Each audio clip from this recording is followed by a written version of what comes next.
The Budweiser Shootout on Fox is sponsored by Budweiser, the beer that starts with full flavor and ends with a crisp, clean finish. Budweiser, it's what we do. 14 laps complete. Carl Edwards still the leader, but a new challenger on the outside of Kevin Harvick is the number 14 of Tony Stewart. With that 99, he's been doing what I like to call working both sides of the street. Whichever line gets to move, and that's the one he'll hop up in front of. I don't know what he's going to do here shortly, though, because that 14 looks strong. 10 laps to the competition yellow and the 10-minute break when they come to the line. Tony really got off turn 4 then, Larry. Car's handling pretty darn good. And speaking of handling, you and I were talking during the break, 15 laps into this run with 10 to that break. This is where we felt like that if your car was going to develop a handling problem, if it was going to start getting real loose or start shoving the nose, this is where it would really start showing up. Yeah, this is when they say, anybody seen my handle? One fellow who's looking for his is Greg Biffle. He started up near the front, Steve, and now has fallen back. He has in fact lost that handle, Mike. He said his car has gone from tight and now it's loose, Christavoda. Steve, Jimmy Johnson got some early help from Mark Martin. When Mark went to the back, he was able to push Jimmy to the front. Chad Knaus just said, Jimmy, help is coming. In the form of the 88 car, I think. Looked like he was coming pretty good. Now it's Mark Martin drifting back. Looking over at Ken Schrader from Martin, who is fading to the back of the lead pack after 16 laps. And Stewart becomes the first driver to pass Carl Edwards tonight. Well, he got up alongside of him anyway. Well, he was ahead for a second or two. It's drag racing now. There we talked about him, that second car in that outside line, that 9 car that, as Mike mentions, a Ford. That car looks awfully strong. It's just something about Kenny Francis and Casey Kane. 48 struggling back there to keep up with you two on the bottom. Their car always handles, and this is a handling deal right here, boys. You heard Kevin Harvick's spotter. What about Harvick, Matt? Mike, he told me on the grid that the only thing that he has a hindrance with tonight is his stamina, but it's a short race, so there should be no issue due to the flu-like symptoms he had. Billy O'Day, his spotter, was telling him, sizing up the other cars. Right now, just keep it on the bottom. That's been the best lane. Just keep it right on the yellow line, because that's where the 48, when he was good, was right on Harvick's bumper. Derek Cope has gone to the garage. Engine trouble as Stewart and Edwards muscle each other for the lead. See, watching Tony Stewart reminds me of watching Dale Sr. I mean, he will side draft you right off the racetrack. And you do it to yourself. I mean, he just gets over and puts so much pressure on you, and that's what he's doing right now. Watch him close down on the side of that 99. Edwards edges ahead as we cross through 18 laps. I think the cooler temperatures tonight, and this is a new tire that they brought here this year, I think that combination is allowing these cars to really stay bunched up.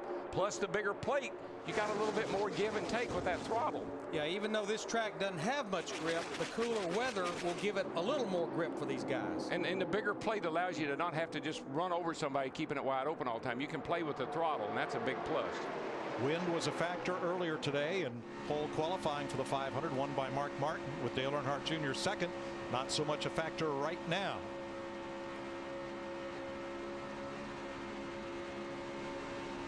Jimmy Johnson in 5th. It's just amazing, and as a driver, how good your car can be when you get with the right car. But when you get in the wrong spot, you look like Dale Jr. You just can't do anything. Same car was running good, headed to the front. All of a sudden, you get in the wrong line, you go backwards. But this is also, you could hear him getting out of the throttle. This is what we saw with his car in Thursday's practice, is the handling went away well into a run. What's the problem, Steve? Mike, quite simply, Dale Earnhardt Jr. said his car has gotten very loose off the corners, loose. And that's what he fought on Thursday, especially off turn 4. Now he moves under John Andretti, trying to pull up to his Hendrick teammate, Mark Martin, in the 5. But you know, if it's just loose off of the corner, that's pretty easy to fix. If it's loose in, loose in the middle, you know, if it's loose everywhere, that's a whole different story. Edwards Stewart. It's a 2-car race, and then everybody side by side behind them with Harvick and Kane, the first pair. 5 laps, till the competition yellow. It's kind of like a Muhammad Ali fight right now. Some of these guys are laying on the ropes, kind of rope-a-doping, waiting for that 50-lapper.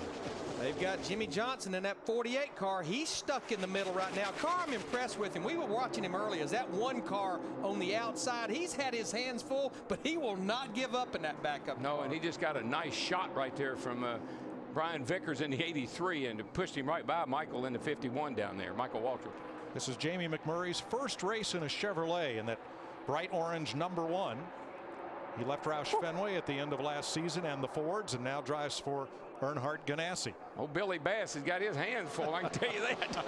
But I'm going to tell you what, Daryl, you mentioned him just for a brief moment. Your brother, Michael Waltrip, in that 51 car, it wasn't that many laps ago. He was at the back of the pack, and now he's fighting his way to the top 5. Right now, all Michael has on his schedule, the Budweiser Shootout, and hopefully the 500 next weekend. You think he's good in the 25? Wait till the 50. He's got a good little setup for his car. Really works good on a long run.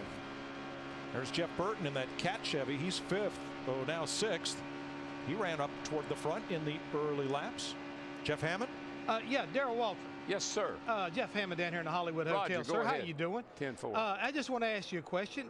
What 2 cars are up front right now? I knew where he was going with that question.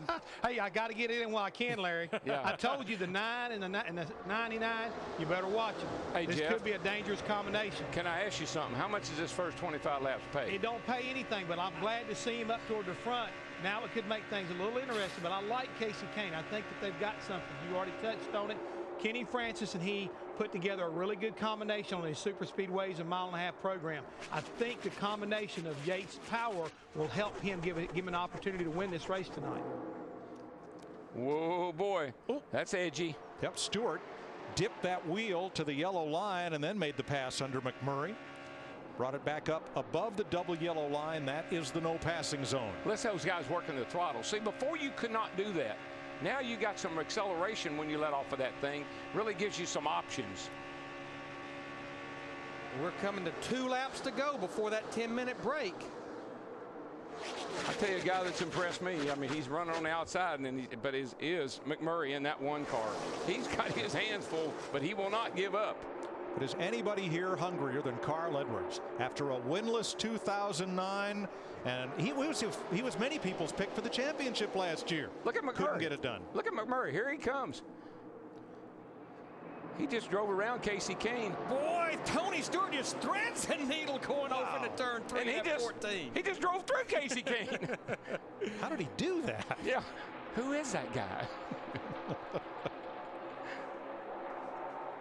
That was pretty cool right there.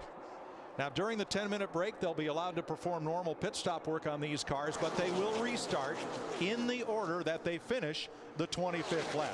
That was so good. I got to see that again. Oh, this is a hey, watch this Watch moment. the 14.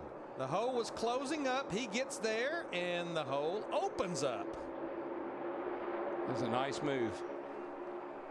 Inches apart, 190 miles an hour. But yeah, we're Oh, trouble. Oh, there we go. Michael Cars- Waltrip goes around off the front bumper of Joey Logano.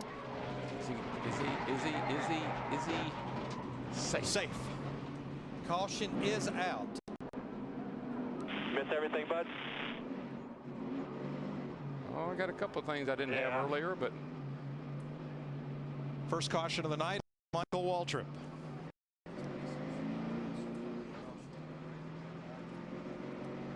you think he got a shot, Larry? I couldn't see way over there. I've got to believe he probably did. Let's have a look at what happened coming off turn 2. There's Michael with Joey Logano. I think he just got loose. That thing just turned around, Larry. loose. I don't think Logano touched it. No, I'm sure he didn't.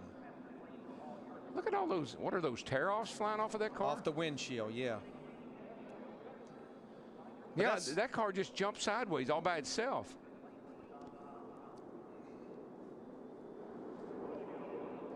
Oh, you're right. There was no contact until just there. Yeah, well, Logano did get in him, but that wasn't what caused it. No. Right. But one of the greatest things they've done here is all of that asphalt to the inside of the exit of the corner. Need to pave it all. Pave it all, take away all the yellow lines, and let them race. That wouldn't be a good idea. I just thought I'd say that. All right, the yellow is out, and this will be the competition yellow. The cars will come to pit road. We'll come back and tell you all about it. You're watching NASCAR on Fox.